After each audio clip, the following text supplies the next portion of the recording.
നടി റിനി ഇപ്പോൾ മാധ്യമങ്ങളെ കാണുന്നുണ്ട്. അതിലേക്ക് എന്നുള്ളതാണ്. അപ്പോൾ ഈ പറയപ്പെടുന്ന ഈ രാഹുൽ മാങ്കൂട്ടത്തിനെ സംരക്ഷിക്കുന്ന നേതാക്കന്മാരും ഇതിന് മുന്നിലോട്ട് തോന്നുന്നു. അതിനെക്കുറിച്ച് അതൊക്കെ പോലീസ് കണ്ടെത്തേണ്ട കാര്യങ്ങളാണ്, മേധാവികൾ കണ്ടെത്തേണ്ട കാര്യമാണ്. അതിനെ സംബന്ധിച്ച് എന്തായാലും പെയ്ഡായുള്ള ഒരു ശ്രമം തന്നെയാണെന്നാണ് ഞാൻ വിശ്വസിക്കുന്നത്. അപ്പോൾ തീർച്ചയായിട്ടും അങ്ങനെ പല രീതിയിൽ എനിക്ക് പരിചയത്തിലുള്ള ഇന്ന ആളെന്നുള്ളതല്ല, എൻ്റെ സുഹൃത്തുക്കളായിട്ടുള്ള പ്രശസ്തരായ പല പുരുഷന്മാരുണ്ട്. ഈ സിനിമാ ഫീൽഡിലുള്ളവരെ പോലും അവരുടെ ചിത്രങ്ങളും വീഡിയോകളും ഉപയോഗിച്ച് അവരുടെ സ്വകാര്യതയെ പോലും, അപ്പം മറ്റ് പുരുഷ സുഹൃത്തുക്കളുടെ സ്വകാര്യതയെ പോലും ബാധിക്കുന്നു എന്നുള്ളത് ഒരു ബുദ്ധിമുട്ടായിട്ട് എനിക്ക് തോന്നി. അതുകൊണ്ടാണ് പെട്ടെന്ന് തന്നെ ആക്ട് ചെയ്യണമെന്ന് തോന്നിയത്. എനിക്ക് എതിരെ മാത്രമല്ല, സുഹൃത്തുക്കൾക്കെതിരെയും കൂടി, അവരെയും കൂടി ഇതിലേക്ക്, ഒന്നും അറിയാത്തവരെ പോലും ഇതിലേക്ക് വലിച്ചടയ്ക്കുന്നുണ്ട്.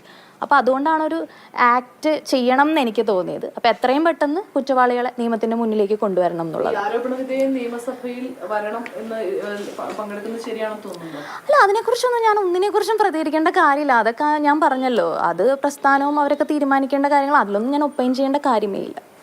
പാർട്ടി തള്ളി പറഞ്ഞതാണ്. അല്ല, അങ്ങനെ അതിനെക്കുറിച്ച് ഞാൻ ഒപ്പൈൻ ചെയ്യേണ്ട കാര്യമില്ല. എന്തായാലും ശരി, താങ്ക് യു. രാഹുൽ മാങ്കൂട്ടത്തിനെതിരായ വെളിപ്പെടുത്തലുകൾക്ക് പിന്നാലെ സൈബർ ആക്രമണങ്ങൾ ഉണ്ടായി എന്ന് കാട്ടി റിനി ആൻഡ് ജോർജ് മുഖ്യമന്ത്രിക്കും DGPക്കും ഒക്കെ പരാതി നൽകിയിരുന്നു. അധിക്ഷേപകരമായ പോസ്റ്റുകളടക്കം പോലീസിന് കൈമാറിയിട്ടുണ്ട്. മറുനാടൻ മലയാളി, രാഹുൽ ഈശ്വർ, ക്രൈം നന്ദകുമാർ എന്നിവർക്കെതിരെയൊക്കെയാണ് റിനിയുടെ പരാതി. അതുമായി ബന്ധപ്പെട്ടാണ് ഇപ്പോൾ റിനി പ്രതികരിച്ചത്.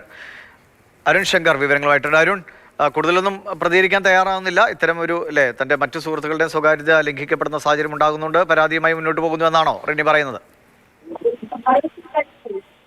ഹലോ ഹലോ അരുൺ, കേൾക്കാമോ? അരുൺ, കേൾക്കാമെങ്കിൽ പറഞ്ഞോളൂ, എന്താണ് റിനിയുടെ സ്റ്റാൻഡ്? പ്രധാനമായിട്ടും ഈ തുറന്നു പറച്ചിലിന് ശേഷം വലിയ രീതിയിൽ സൈബർ ആക്രമണം നേരിടുന്നു എന്നുള്ളതാണ് റിനി പറഞ്ഞിരിക്കുന്നത്. നേരത്തെ തന്നെ ഇത്തരം സൈബർ ആക്രമണങ്ങളെ വളരെ ലാഘവത്തോടെയാണ് താൻ കണ്ടത്. കാരണം അതൊരു ബഹുമതിയായിട്ട് കരുതുന്നു എന്നുള്ളതാണ് ആദ്യം പറഞ്ഞിരുന്നത്. പക്ഷേ അതിനുശേഷം സുഹൃത്തുക്കളും ബന്ധുക്കളുമൊക്കെ തന്നെ ഇതിൽ പരാതി നൽകണമെന്ന് ആവശ്യപ്പെട്ടു. കാരണം ഇത്തരം അനുഭവങ്ങൾ നേരിടുന്ന മറ്റുള്ള സ്ത്രീകൾക്ക് കൂടി അതൊരു കരുത്താകണം എന്നുള്ളത് കൊണ്ടാണ് താൻ പരാതി നൽകിയത് എന്നുള്ളതാണ് പറയുന്നത്. പ്രതിപക്ഷ നേതാവ് ഉൾപ്പെടെയുള്ള തൻ്റെ സുഹൃത്തുക്കളെ ചേർത്ത് പിടിച്ചുകൊണ്ടാണ് പലതരത്തിലുള്ള സൈബർ ആക്രമണങ്ങൾ നടക്കുന്നത്. അതുകൊണ്ടാണ് പരാതി നൽകിയതെന്നും റിനി പറയുകയുണ്ടായി. എന്തായാലും ഇതിന് പിന്നിൽ പ്രവർത്തിക്കും, ഇതൊക്കെ ഒരു പെയ്ഡ് ആക്രമണമാണെന്നുള്ളതാണ് റിനിയുടെ പ്രധാനപ്പെട്ട ആരോപണം. ഇതിന് പിന്നിൽ ചരട് വലിക്കുന്നവരെ കൂടി നിയമത്തിന് മുന്നിൽ കൊണ്ടുവരണം. ഇത് പ്രത്യക്ഷത്തിൽ തന്നെ ആക്രമണം നടത്തുന്നവരെ മാത്രമല്ല, ഇതിന് പിന്നിൽ നിന്ന് ഇതിനുവേണ്ടി ചരട് വലിക്കുന്നവരെ കൂടി നിയമത്തിന് മുന്നിൽ കൊണ്ടുവരണം എന്നുള്ളൊരു ആവശ്യവും റിനി മുന്നോട്ട് വെക്കുന്നുണ്ട്. ശരി, അരുൺ ശങ്കറാണ് വിവരങ്ങൾ നൽകിയത്. സൈബർ ആക്രമണങ്ങൾ അതിശക്തമായതിനെ തുടർന്ന്